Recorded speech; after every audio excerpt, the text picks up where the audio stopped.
So many of the atrocities that human beings have perpetrated on each other have been because of hate and hate speech.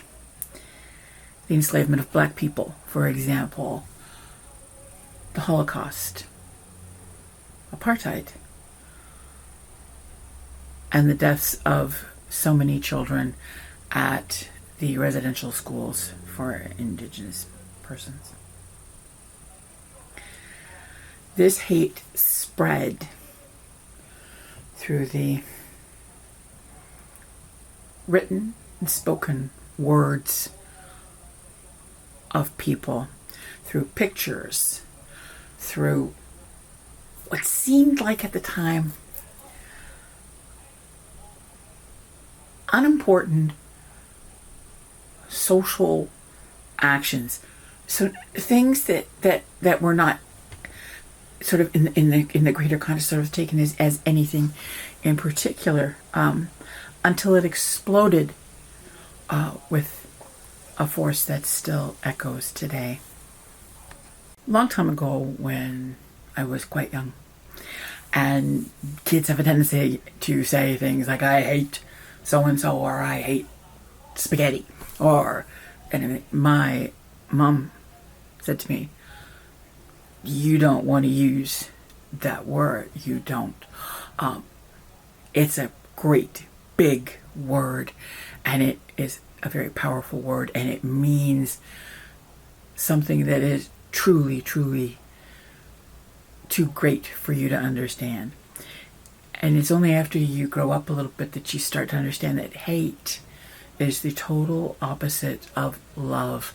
And for every bit of grandeur and beauty that love and its meanings inspire, hate is the evil and ugliness and absolute despair and fear of everything in equal portion. Hate speech refers to any form of expression that is biased, bigoted, intolerant, or prejudiced towards any individual or group based on something like race or religion, gender or sexuality, disability. And it can be spread by various means, including words, images, gestures, symbols, and can be both online or offline these days. Hate speech is an extreme form of discrimination. Historically, there are a couple of Canadian cases related to hate speech that have shaped how we deal with it currently.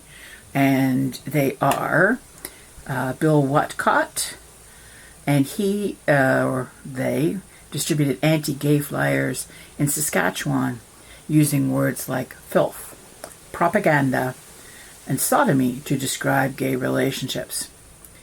The Supreme Court of Canada found some of these contained or constituted hate speech, and some did not. And then there is the case of John Ross Taylor, who is a self-described fascist. He was jailed in Ontario in the 1980s for telephone hate messages.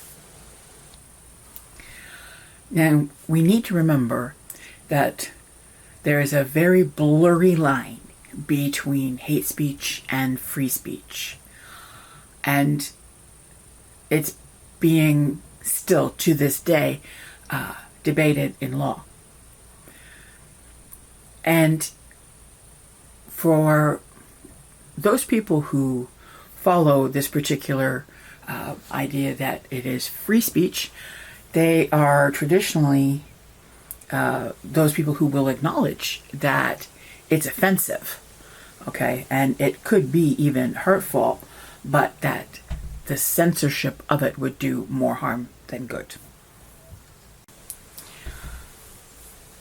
The Ontario Human Rights Commission has reported that there has been a rise in hate speech incidences for persons with disabilities, including the homeless and those people with mental disabilities as well. And although the Ontario Human Rights Code does not have anything specific to regulate hate speech, the Commission remains committed to challenging hate expression and promoting a climate of understanding, which is terrific.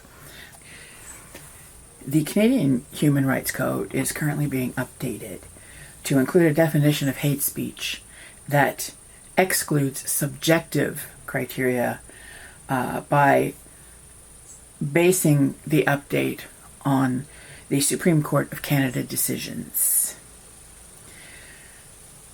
To this day, as I said, though, politicians still challenge the correct wording of what of the what's, where's, and how's of hate speech. And there is an article that I will put a link to in the notes down at the bottom, which is the controversial case of online harms bill. And it says, in response to his critics, Virani maintained Bill C-63 does not undermine freedom of expression. It strengthens freedom of expression by allowing all people to participate safely in online discussions. Conservative MP Michelle Rempel-Garner took aim at the deeply flawed proposed amendments to Section 320 of the Criminal Code of Canada. The new offense would decree that anyone who commits a transgression based on hatred of race, national or ethnic origin, language, color, religion, sex, age, mental or physical disability, sexual orientation, or gender identity or expression is guilty of an indictable offense and liable to imprisonment for life. The Calgary MP said this clause could see a life sentence applied to minor infractions under any act of Parliament. This means that words alone could lead to life imprisonment. That's very interesting.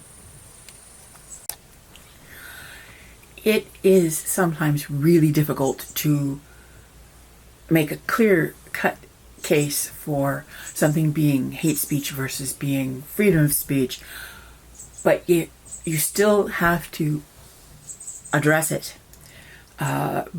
because without that, what you end up with are social divisions, where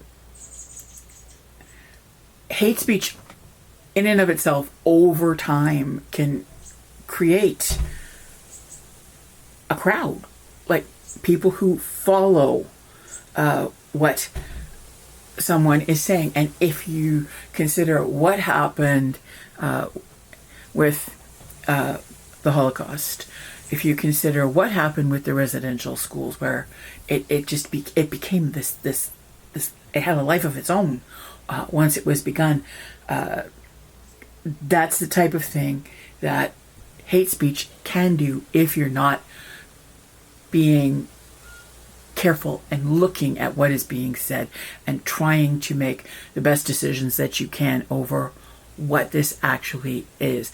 And I suppose even if it isn't it deemed as hate speech, if it is discriminatory in any way, at least that part of it is out in the open and it can still be monitored, which would be a good thing in my opinion. The United Nations has taken initiatives to combat hate speech, and they take a more holistic approach, and they want to respect freedom of speech and expression. But what they want people to understand is that if you take a stand against hate speech. And if you speak out when you hear it, and you educate yourself and others wherever possible, and you ask for and promote and endorse positive change, it all can make a difference.